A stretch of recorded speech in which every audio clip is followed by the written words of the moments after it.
Chapter 156 berjudul Melissa yang berpandangan jauh ke depan. Glenn bersyukur karena ia diinstruksikan untuk lanjut menjaga gerbang Canis saja daripada ikut menangani masalah ini. Hal itu bukan hanya karena ia kurang dalam hal monitoring dan investigasi, namun juga kemampuan bela dirinya masih pada level pemula. Lalu dalam hal menembak, ia bisa dianggap cukup jika dibandingkan dengan polisi biasa. Namun masalahnya, rekannya di Nighthawk adalah para Beyonder yang kemampuan fisiknya tentu saja lebih unggul dari orang biasa. Jadi kemampuan menembak mereka mendekati level penembak jitu. Untuk kemampuan bela dirinya yang masih pemula itu, Glenn bisa menggunakan charm-nya sebagai alat bantu untuk bertarung.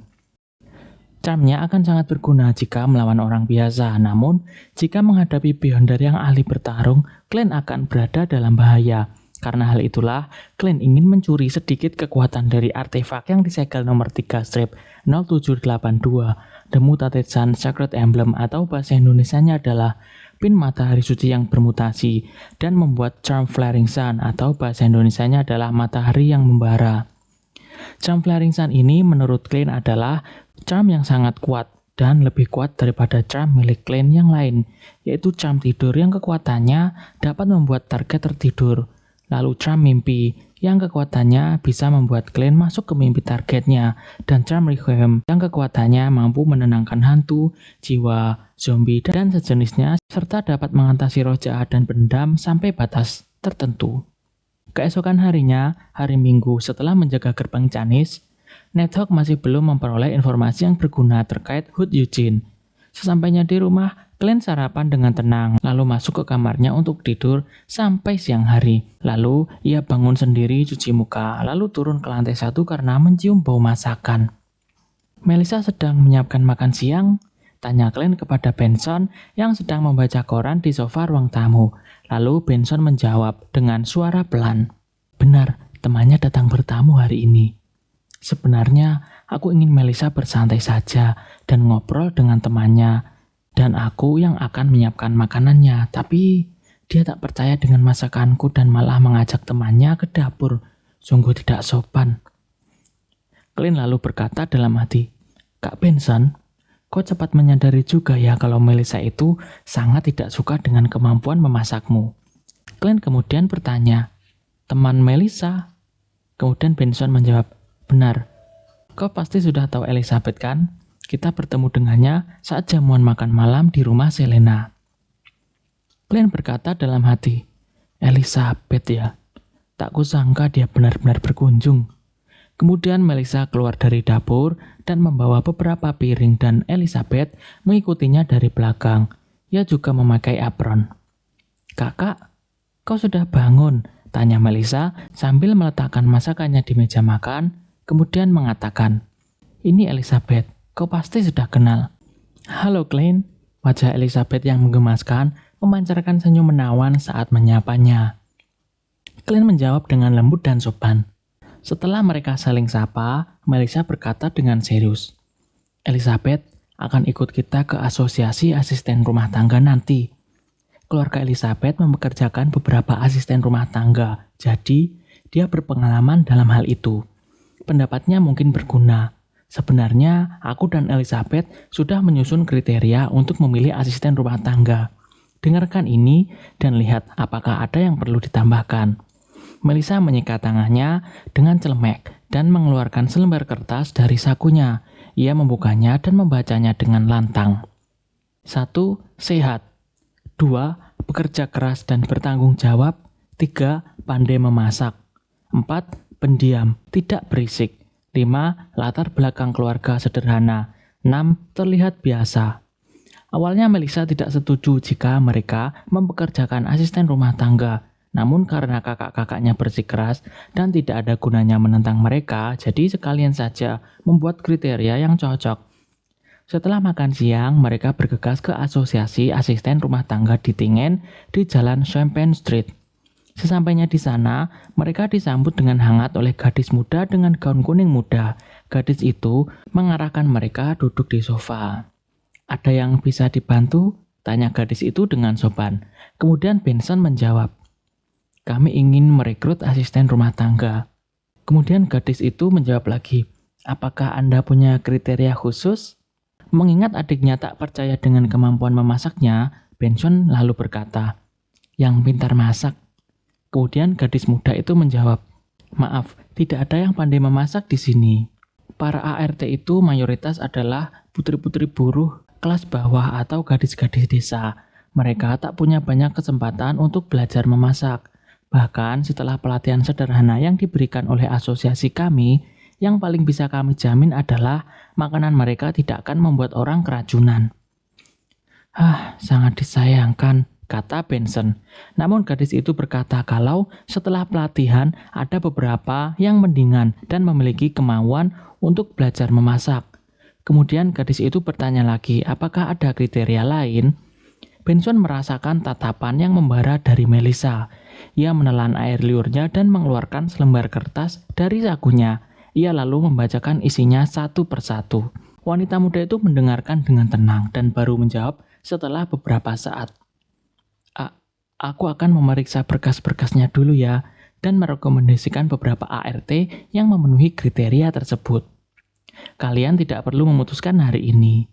Kalian bisa memilih 2-4 orang, lalu kami akan membawa mereka masing-masing dan memasak untuk kalian sekali. Kalian bisa memutuskan siapa yang akan dipekerjakan nanti. Tentu saja, kalian harus membayar biaya tambahan kepada asosiasi, dan kalian juga harus menyiapkan bahan-bahan sendiri. Baiklah, jawab Benson. Setelah itu, gadis itu berdiri dan menuju ke kantornya sambil membawa catatan kriteria ART yang ditulis Melissa itu dan mencari berkas-berkas data diri para ART yang sesuai dengan catatan itu. Selang beberapa saat, gadis itu kembali dan membawa setumpuk berkas. Berkas itu berisi nama asli masing-masing ART, tanggal lahir, situasi keluarga, deskripsi wajah, status kesehatan, pengalaman masa lalu, sifat-sifat yang terkait, dan gaji yang diharapkan, serta informasi lainnya. Memanfaatkan kesempatan saat Benson dan Melissa sedang membaca informasi dari berkas-berkas itu, Elizabeth mendekati Glenn dan bertanya dengan lembut, "Apakah kau tidak punya kriteria apapun?" Lalu Glenn pun menjawab, "Punya, tapi informasi ini kurang spesifik." Jawab Glenn asal-asalan. Elizabeth pun semakin tertarik dan bertanya lagi, "Lalu, bagaimana aku akan memilih ART?" ART itu asisten rumah tangga ya, singkatan dari asisten rumah tangga. Oke, lanjut. Glenn tersenyum dan menunjuk pendulum yang tersembunyi di lengan baju kirinya. "Aku akan meramalkan orang terbaik untuk menjadi ART dengan menuliskan pernyataan yang sesuai tentang setiap kandidat dan mengeliminasi mereka satu persatu." Elizabeth tertegun. Ia mengangguk kosong setelah hampir 20 detik. Cara paling sederhana dan paling efektif. Aku benar-benar lupa kalau kau adalah... Elizabeth tak menyelesaikan kalimatnya karena Melissa yang memiliki indera sangat tajam menyadari mereka berbisik-bisik dan menoleh. Ia menatap sahabat dan kakaknya itu, lalu menunjukkan ekspresi berpikir keras. Kemudian Glenn berkata dalam hati, "Hei Melissa, jangan salah paham. Kita kan cuma ngobrol biasa."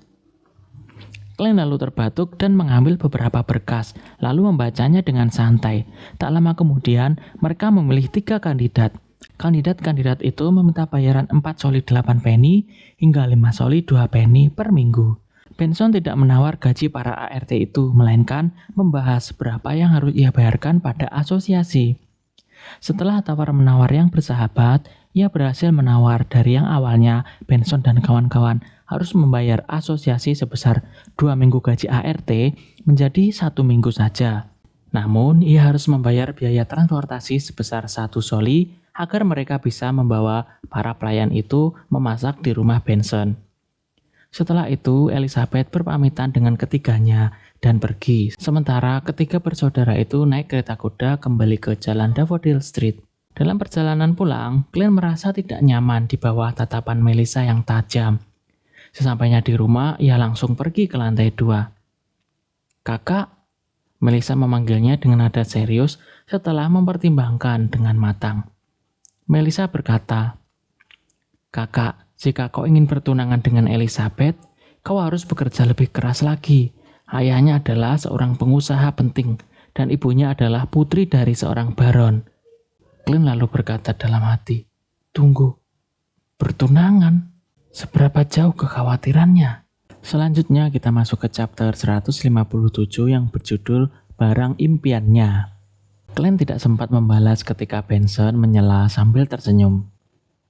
Meskipun Elizabeth memang agak muda dan status sosial keluarganya jauh di atas keluarga kita, menurutku kalian berdua cukup cocok.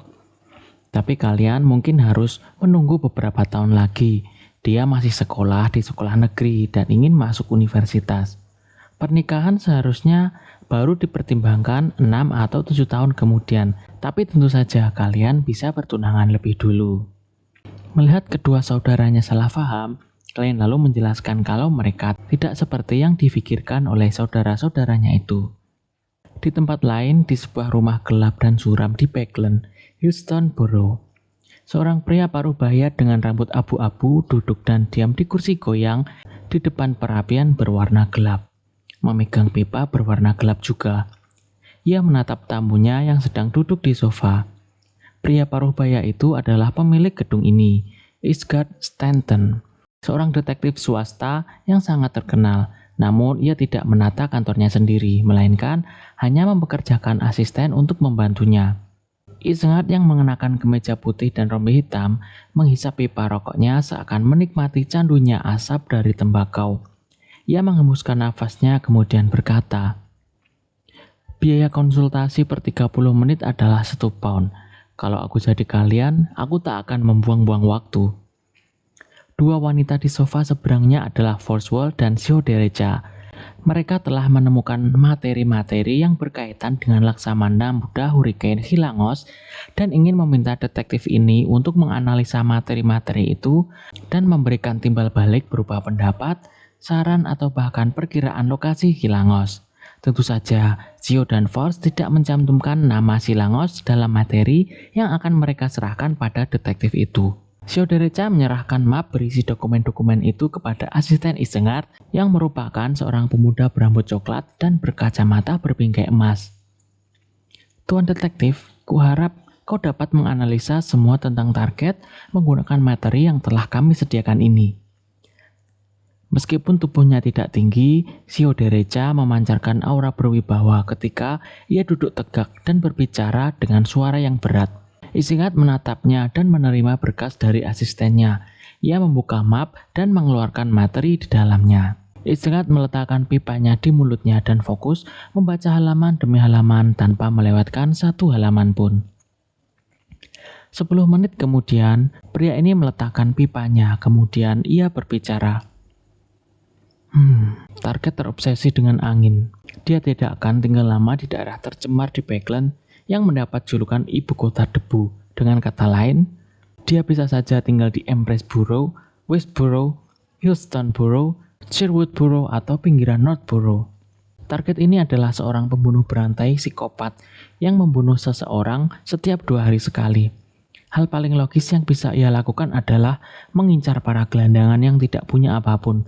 Bahkan polisi tidak memiliki catatan pasti jumlah gelandangan di Backland. Target ini tidak akan tinggal di daerah yang terlalu dekat atau terlalu jauh dari North Borough atau Backland Bridge yang memiliki konsentrasi gelandangan tertinggi. Mencari korban yang terlalu dekat dengannya adalah tindakan orang yang tidak terencana.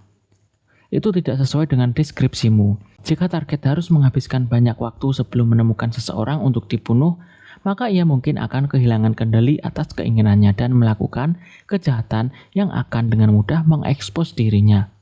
Target ini adalah seorang pelaut berpengalaman dan memiliki mobilitas yang luar biasa di air. Kesimpulan yang masuk akal adalah ia tidak akan tinggal di tempat yang terlalu jauh dari air. Jika terjadi sesuatu yang tidak terduga, itu akan menjadi cara terbaiknya untuk melarikan diri. Singkatnya, kita dapat menguraikan kemungkinan radius aktivitas target. Ia seharusnya tinggal di suatu tempat yang dekat dengan daerah Backland Bridge, mungkin di suatu tempat yang dekat dengan kedua tepi sungai Tusok, West Borough atau Sherwood Borough. Itu tadi adalah kesimpulan dari analisaku terkait materi-materi yang kalian berikan padaku. Meskipun Sio dan Force tidak memahami semuanya, deduksinya tampak masuk akal. Sio dan Force saling berpandangan dan mengangguk. Mereka mengambil kembali materi-materi mereka dan berdiri untuk pergi. Melihat asistennya mengantar kedua wanita itu pergi, Isengard mengeluarkan sebuah benda perunggu dari saku rompinya. Benda itu adalah buku saku, di tengahnya terdapat sebuah mata vertikal. Isengard menggoyangkan kursi goyangnya, menggosok benda itu sambil bergumam dengan pelan. Hilangos telah menyusup ke Peklen. Di sebuah ruang bawah tanah di pelabuhan Bridge, The Hangman, Alger Wilson, duduk di kursi, menatap dingin seorang pria yang sedang meronta. Pria ini berpakaian seperti pelaut.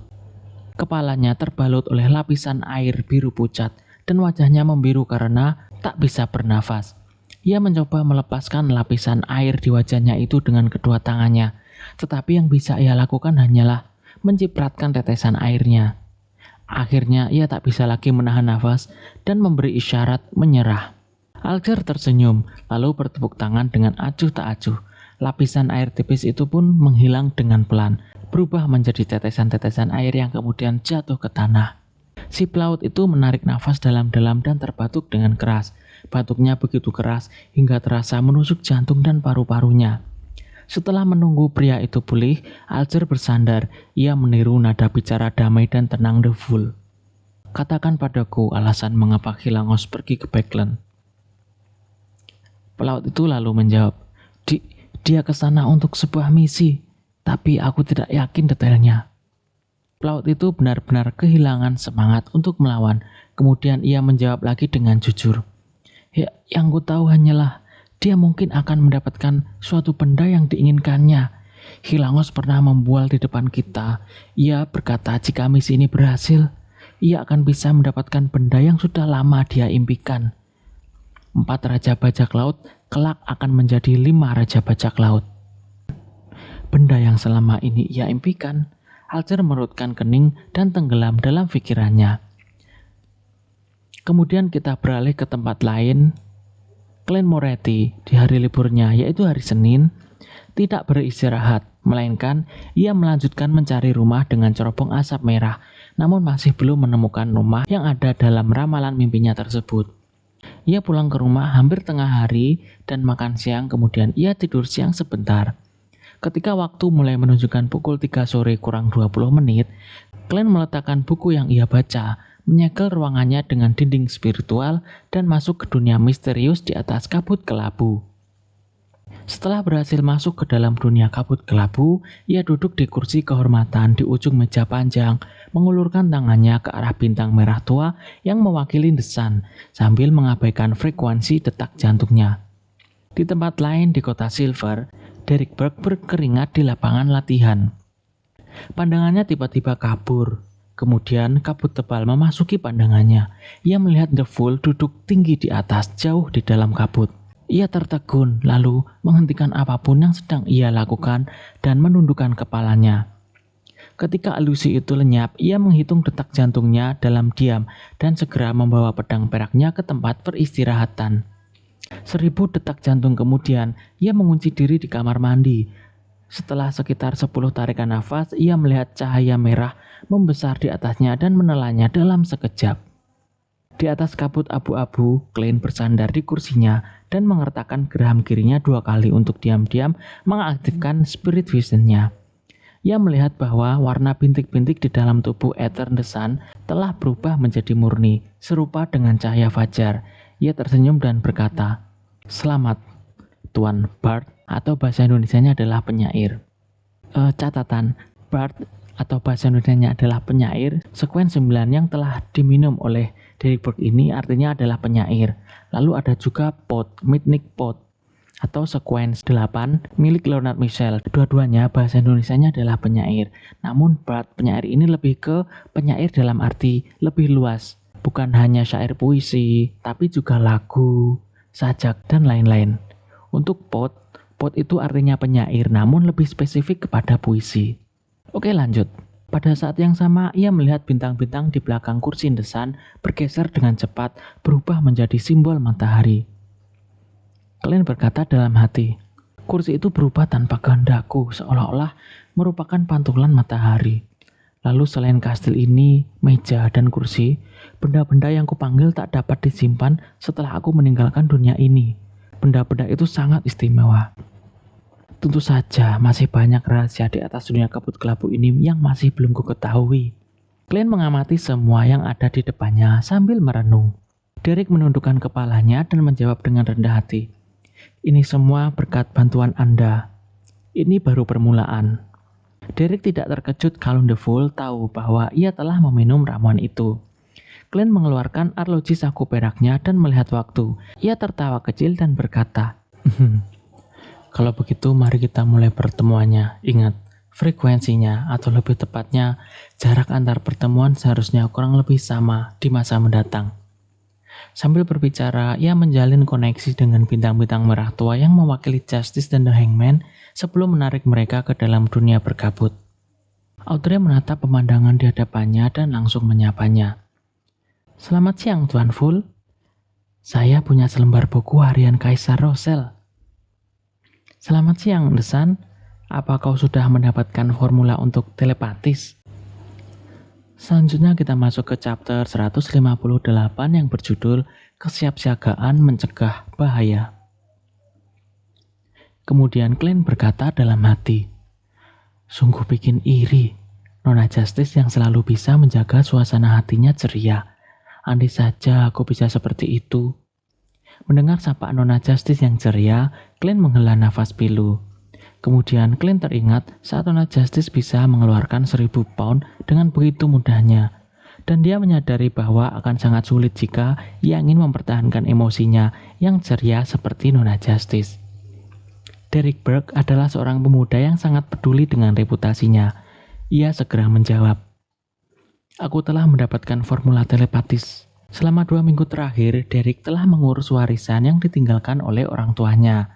Selain properti, perabotan, dan beberapa barang sentimental, barang-barang berharga lainnya dibawa ke pasar gelap di kota Silver untuk ditukar dengan formula telepatis dan bahan-bahan ramuan Bard, atau bahasa Indonesianya adalah penyair. Makanannya kini ia jatah, namun ia yakin situasi ini tidak akan berlangsung lama.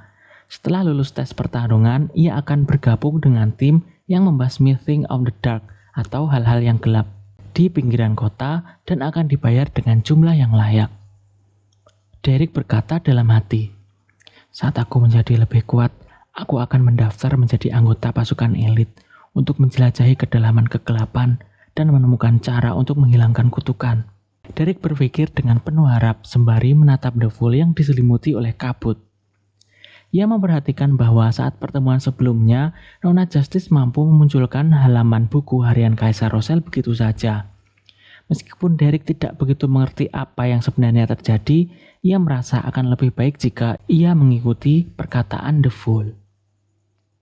The Fool pun berkata, pertama, rapalkan formula ramuan itu di kepalamu. Lalu ambil pena di sampingmu dan tanamkan keinginan kuat untuk mengungkapkan isi pikiranmu itu. Glenn bersandar santai di kursi tinggi, karena The Sun berasal dari kota Silver yang mungkin adalah the Forsaken Land of God, atau bahasa Indonesianya adalah tanah yang ditinggalkan para dewa. Pena yang muncul di hadapannya bukanlah pulpen, melainkan pena bulu. Tentu saja tidak ada tinta. Derek tidak berani meragukan apa yang dikatakan The Fool, jadi ia segera mengambil pena bulu yang tiba-tiba muncul di tangannya. Ia mengikuti instruksi The Fool dan seperti dugaannya, ia melihat formula ramuan telepatis muncul di perkamen kulit kambing coklat di hadapannya dalam hitungan detik. Setelah memeriksanya 2 kali, Derek menyodorkan benda yang dijanjikan itu ke arah Nona Justice. Audrey sangat gembira dan sangat bersemangat, tetapi ia tetap mempertahankan keanggunannya saat menerima perkamen itu. Ia melirik halamannya dan kata-kata yang telah diterjemahkan Glenn pun terlihat. Bahan-bahan utama: kelenjar pituitari lengkap, Phantom Nether Drake, 10 mili cairan tulang belakang kelinci Half Spectre. Bahan-bahan pelengkap bla bla bla bla bla. Audrey berkata dalam hati, bahan-bahan utama ini belum pernah aku dengar. Pengetahuanku masih kurang. Audrey yang telah mencoba mempelajari lebih lanjut tentang berbagai jenis dan nama bahan Beyonder dari Force dan Sio tampak gelisah dalam pikirannya. Pada saat seperti itu, ia benar-benar lupa bagaimana seharusnya seorang spektator bersikap. Tiba-tiba, Audrey mendengar suara ketukan pelan. Tanpa sadar, ia segera melihat ke arah kursi kehormatan di meja pengerunggu panjang. Ia terkejut melihat Tuan Fool yang mengetuk-ngetuk ujung meja dengan jari telunjuk kanannya sambil memberi isyarat kepadanya dengan anggukan. Ada apa? Audrey bingung dengan tatapan kosong di matanya. Tepat ketika ia hendak bertanya, sudut matanya tiba-tiba melihat beberapa perubahan pada formula telepatis di perkamen kulit kambing itu. Ada keterangan di samping beberapa bahan. Bahan utama, kelenjar pituitari lengkap Phantom Nether Drake, dalam kurung juga dikenal sebagai Salamander Pelangi. 10 mili cairan tulang belakang kelinci Hal Specter, dalam kurung juga dikenal sebagai kelinci Farsman. Bahan pelengkap bla bla bla bla bla. Aku tahu semua ini. Audrey tertegun pada awalnya, lalu ada luapan kegembiraan yang mendalam dari lubuk hatinya. Ia kemudian berkata, "Terima kasih Tuan Fool, Anda sungguh berpengetahuan luas." Ia melihat ke arah kursi kehormatan sambil berterima kasih dan memujinya dengan tulus. Alger the Hangman tidak tahu apa yang terjadi, tetapi ia merasa jijik dengan apa yang dikatakan oleh The Justice. Ia berkata dalam hati, bagaimana mungkin seseorang bisa menggambarkan sosok seperti dewa dengan kata berpengetahuan? Eksistensinya sendiri setara dengan pengetahuan itu. Glenn menerima pujian dari Nona Justice itu tanpa ragu. Ia bukanlah menerima ramuan telepatis dengan kebetulan, namun karena usahanya sendiri. Setelah ia menarik Desan ke klub tarot, ia telah melakukan persiapan terhadap masalah-masalah yang kemungkinan muncul dengan mempertimbangkan keadaan khusus Desan yang berasal dari kota Silver. Ia terus-menerus mempelajari terminologi kuno. Oleh karena itu, meskipun Dexter Guderian tidak berhasil mendapatkan formulanya tepat waktu, ia dapat membuat persamaan nama bahan-bahannya dengan mudah melalui ramalan dan melalui perbandingan sebelumnya.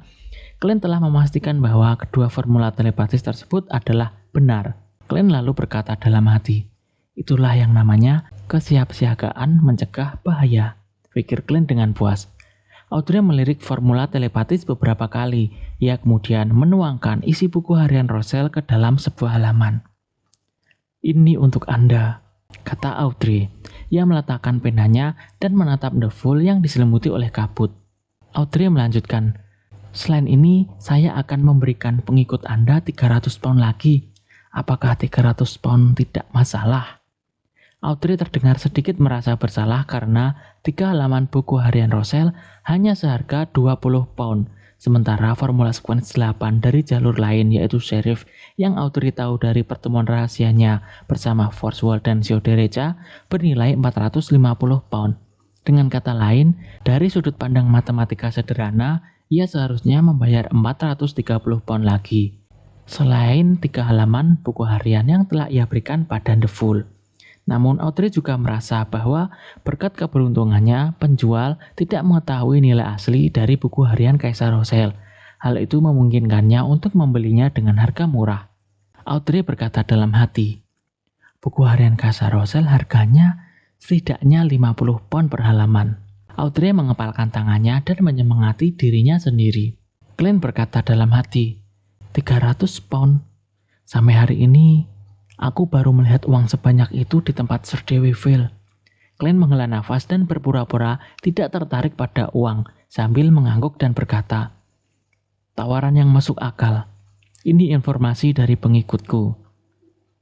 Glenn menghindari penggunaan istilah seperti bank Backlund dan rekening anonim secara lisan melalui mulut The Fool karena hal itu akan merusak citranya.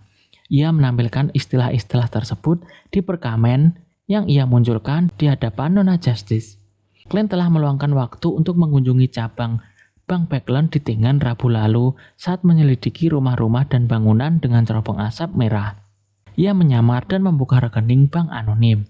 Rekening tersebut hanya mengharuskan seseorang untuk menghafal nomor rekening dan kata sandi agar dapat menarik uang tunai dari cabang Bank Backlund manapun. Jika seseorang merasa rekeningnya tidak cukup aman, ia juga dapat memverifikasi tanda tangan dan sidik jari. Namun, hal itu akan lebih merepotkan. Untuk menjaga kerahasiaan identitasnya, Glenn hanya menggunakan kata sandi. Glenn lalu berkata dalam hati, kata sandiku menggunakan tulisan Hermes kuno. The Fool yang tidak berasal dari era ini. Penguasa misterius di atas kabut kelabu, raja dari kuning dan hitam yang membawa keberuntungan. Karena Hermes kuno sendiri dapat digunakan untuk ritual dan doa, siapapun yang berani menyalin kata sandiku akan melafalkan namaku, lalu aku akan langsung menerima sinyal dan bisa langsung mengetahui siapa yang mencoba mencuri kekayaanku dari dunia di atas kabut abu-abu. Glenn sangat puas dengan ide yang ia temukan. Satu-satunya kekurangannya adalah hal itu akan sedikit mengungkap keberadaan The Fool, tetapi resikonya masih dalam batas yang dapat diterima. Audrey memberikan halaman buku harian itu kepada Tuan Fool sambil mengambil perkamen berisi informasi pengikut The Fool. Tercatat di sana adalah bank background dan serangkaian angka yang membentuk rekening bank anonim itu. Audrey berkata dalam hati, "Aku penasaran, pengikut The Fool itu laki-laki atau perempuan ya? Dan dari sequence apa? Dia pasti sangat kuat. Setidaknya tidak lebih lemah dari Laksamana Muda Hurricane Hilangos." Audrey tak kuasa menahan diri untuk tidak berpikir keras. Namun, ia segera fokus dan menghafal catatan anonim itu. Saat itu ia mendengar suara Tuan Fool yang dalam namun lembut. "Setelah kau keluar dari sini, sebutkan namaku dan kau akan bisa otomatis mencatat informasinya." Glenn berkata dalam hati, "Cara ini sama dengan cara yang kugunakan untuk menggambar bangunan dengan cerobokan asap merah dengan ramalan. Nama rekening sangat penting, kau tidak boleh salah menghafalnya." Glenn menanamkan dalam hatinya. Audrey berkata dalam hati, "Bisa begitu?" Dari kata-kata Tuan Fool, dia tampak sangat yakin. Dia memenuhi statusnya sebagai sosok dewa jika dia bisa melakukan ini. Audrey awalnya tertegun sebelum menyadari bahwa semuanya tampak masuk akal. Tapi, kenapa tadi aku harus repot-repot menghafal formula telepatis? Audrey bingung lagi. Saat itu, Glenn memegang halaman buku harian Kaisar Rosel, tetapi ia tidak terburu-buru membacanya. Ia melihat ke samping ke arah desan dan dengan tenang bertanya, "Kompensasi apa yang kau inginkan?" Derek berpikir dengan serius, kemudian ia berkata, "Untuk saat ini, saya tidak punya apapun yang sangat dibutuhkan. Saya harus segera mencerna ramuan Bard ini, atau bahasa Indonesianya adalah penyair. Saya akan menunggu sampai saat itu untuk meminta kompensasi. Ya, mungkin untuk mempersiapkan formula sequence 8 atau bahan-bahan yang diperlukan." Glenn lalu berkata dalam hati, "Sequence 8 dari jalur desan adalah Light Suppliant, dan aku punya. Tapi bahan-bahannya, kalaupun aku punya, aku tidak akan tahu bagaimana cara memberikannya padamu." Tunggu, dia menggunakan kata mencerna. Memang Kota Silver tahu tentang metode acting. Sequence tertinggi di sana hanyalah sequence 4. Jadi, apakah mereka terbatas oleh bahan-bahan dan formula? Glenn mengangguk sambil berpikir keras, menyetujui kesepakatan itu. Audrey yang juga menyadari kata mencerna itu, ia menimbang-nimbang kata-katanya dan bertanya, "Tuan San, apakah kau tahu tentang metode acting?" Derek menatap Nona Justice dengan bingung dan menjawab dengan lugas, "Tidak ada yang aneh kan? Kelas pendidikan dasar di Kota Silver mengajarkan metode acting." Metode acting diajarkan di kelas pendidikan dasar. Audrey melirik The Hangman dan menyadari bahwa pria itu balas menatapnya. Keduanya tiba-tiba terdiam. Asal-usul desan memang misterius. Aku penasaran dari mana Tuan Fool menemukannya. Semakin kupikir, semakin aku mengagumi Tuan Fool. Audrey duduk menatap The Fool yang sama sekali tidak tampak terkejut. Lalu Alcide bertanya, "Tuan San, apakah kau membahas hal-hal penting yang perlu diperhatikan terkait metode acting?" Kemudian Derek mengangguk dan menjawab, "Iya, sudah jelas dinyatakan di kelas pendidikan dasar kita bahwa satu-satunya kunci untuk metode acting adalah ingatlah bahwa kau hanya berakting." Kemudian Glenn tersenyum, menatap halaman buku Kaisar Rosel dan berkata dalam hati, "Seperti yang kuduga, metode acting ini adalah metode yang cerdik untuk menghindari bahaya dan memecah sisa-sisa roh makhluk ekstraordinari di dalam ramuan ini, tanpa terpengaruh pada sisa-sisa roh itu. Desan, kau anak yang sangat lugu. Kau baru saja membagikan informasi penting secara tidak sengaja." Glenn kemudian membaca buku harian Kaisar Rosel. Selanjutnya kita masuk ke chapter 159 yang berjudul Pemberian dan Persembahan. Tulisan huruf Mandarin yang berantakan tercoret di perkamen kulit kambing berwarna kuning kecoklatan itu. 2 Agustus. Ini lebih dalam dari yang kubayangkan. Sejarah memang sesuatu yang mudah dimanipulasi. 5 Agustus. Aku menyaksikan kemampuan seorang Beyonder Sequence tinggi hari ini. Sungguh menakutkan. Ada perubahan kualitatif yang terjadi pada mereka dalam aspek tertentu. Seolah-olah mereka telah berubah menjadi dewa. Tidak heran, kita menyebut mereka demigod. Meskipun kurasa menyebut mereka makhluk legendaris lebih tepat. 6 Agustus, ada yang janggal. Kenapa 7 gereja besar bersikap aneh terhadap ramuan atau potion? Di sequence yang rendah hingga menengah, mereka tidak hanya menyediakan bahan-bahan utama bagi mereka yang berhasil naik level, tetapi mereka juga cukup murah hati untuk membagikan formula dan mendemonstrasikan proses pembuatan ramuan atau potion itu. Mereka juga akan menjelaskan secara detail jika ritual diperlukan untuk membuat obat. Namun, untuk sequence tinggi, mereka hanya memberikan ramuan atau potion yang sudah jadi, tanpa memberitahu formula atau cara membuatnya. Ini tidak logis. Bukankah seharusnya mereka merahasiakan formula potion untuk sequence rendah dan memberikan ramuan yang sudah jadi kepada calon Beyonder karena relatif mudah mengumpulkan bahan-bahan yang diperlukan dan membuat ramuannya. Sedangkan untuk ramuan sequence tinggi, bukankah seharusnya mereka membagikan formulanya dan membuat anggota yang masa depannya menjanjikan mencari bahan-bahannya karena sulit mendapatkan bahan-bahan utama? Pasti ada rahasia tersembunyi di balik ini. 9 Agustus. Peristiwa 2 hari terakhir ini membuatku merasa tidak nyaman. Akulah yang memulai revolusi industri dengan tanganku sendiri dan secara pribadi membuat dunia ini masuk ke era mesin dan uap. Tetapi, bukankah ini justru akan memenuhi kondisi yang diperlukan bagi dewa jahat untuk turun ke dunia ini? Glenn lalu bertanya-tanya dalam hati. Apa maksudnya? Kondisi yang diperlukan dewa jahat untuk turun ke dunia ini. Glenn mengerutkan kening, jari telunjuknya mengetuk-ngetuk tepi meja kuno.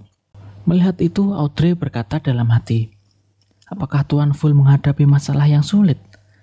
Apapun yang dapat mengganggunya, pasti sesuatu yang berada di level yang berbeda.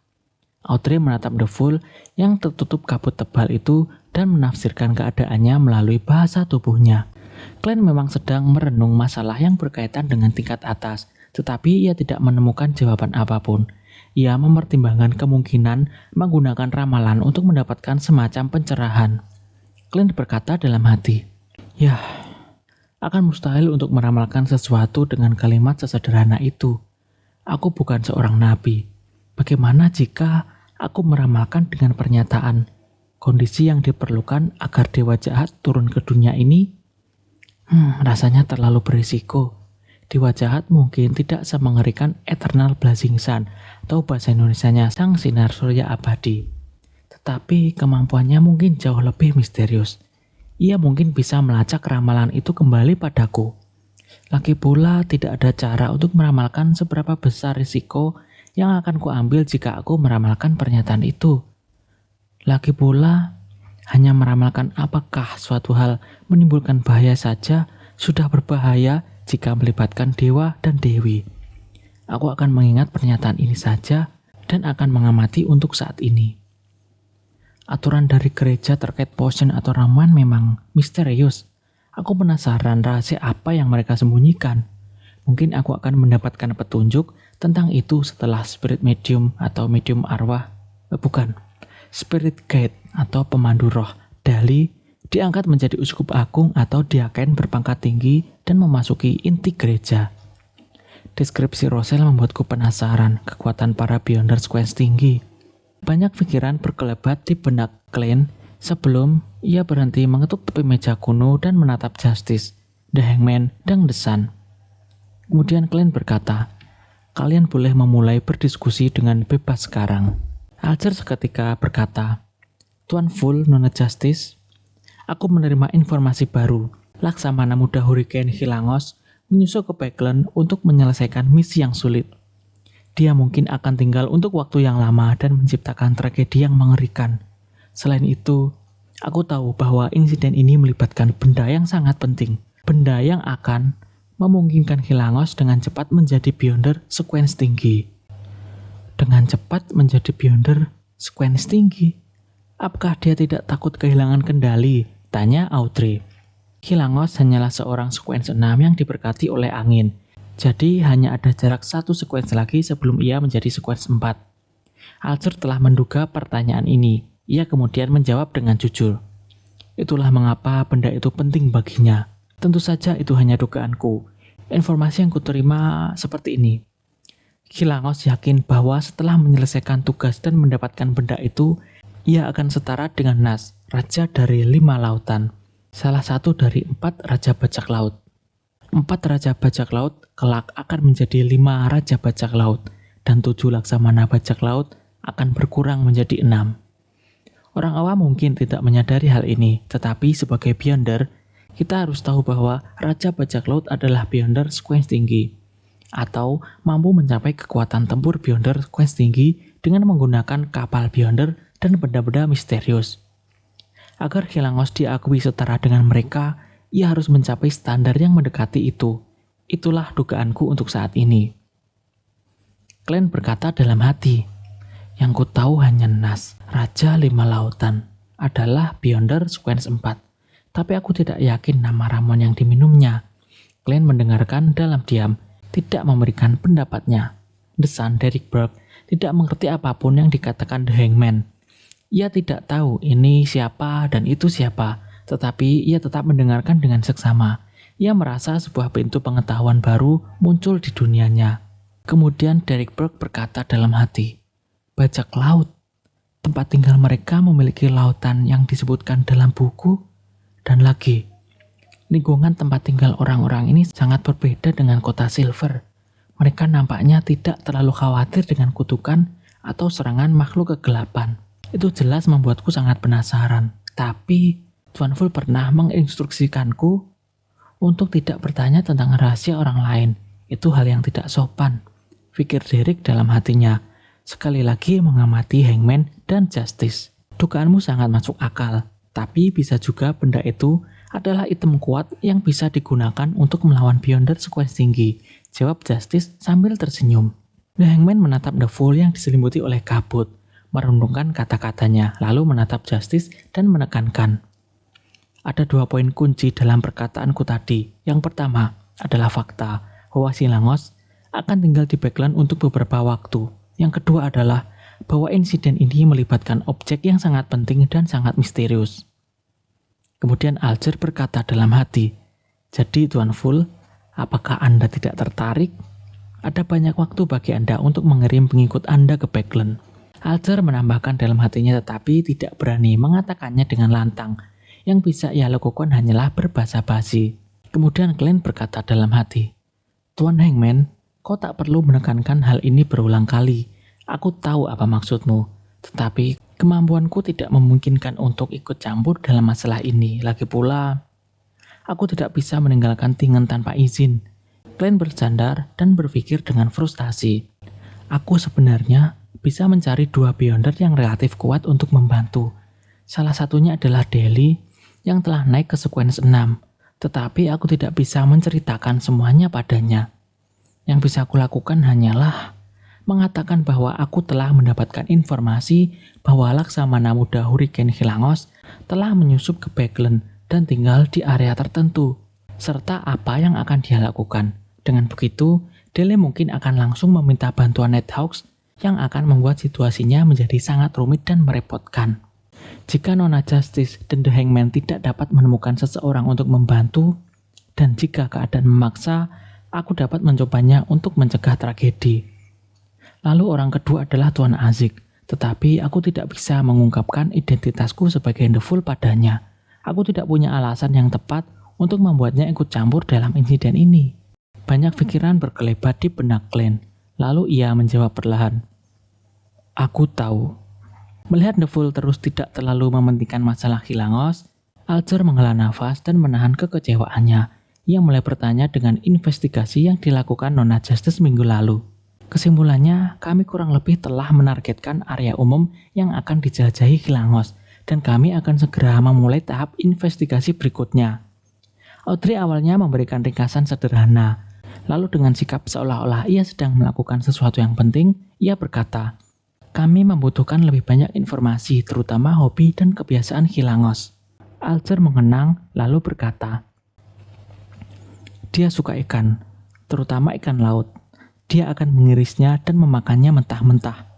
Dia juga suka minuman keras dan membenci champagne dan anggur merah dan sejenisnya. Dia sering mencari wanita untuk memuaskan kebutuhannya setiap kali kapalnya bersandar di daratan. Dan dengan tubuhnya yang kuat, satu wanita saja tidak akan cukup untuk memuaskannya. Dia terbiasa menggunakan senjata dingin dan menghindari senjata panas. Dia tidak bisa jauh dari air untuk waktu yang lama. Maksudku, dia perlu berenang atau menyelam setiap beberapa hari sekali." Audrey menghafal fakta-fakta ini, menciptakan karakter Hilangos yang kuat dalam benaknya. "Semoga penyelidikan ini berhasil. Senang bekerja sama denganmu." Ia tersenyum setelah Alger selesai. Dengan senang hati, Alger hanya bisa memaksakan diri untuk percaya pada Nona Justice yang memiliki kekuasaan besar di Backland. Sepanjang percakapan, Clint tampak mendengarkan dengan seksama, tetapi sebenarnya pikirannya teralih ke pertanyaan lain, yaitu pertanyaan tentang bagaimana mengirimkan bahan-bahan untuk potion atau ramuan kepada The Sun jika ia sudah berhasil mendapatkannya. Setelah memiliki pemahaman yang cukup tentang dunia mistisisme, Clint secara naluriah mengikuti alur pemikiran menggunakan sihir ritualistik. Ketergantungannya ini wajar, mengingat keberhasilannya dalam menggunakan sihir ritualistik.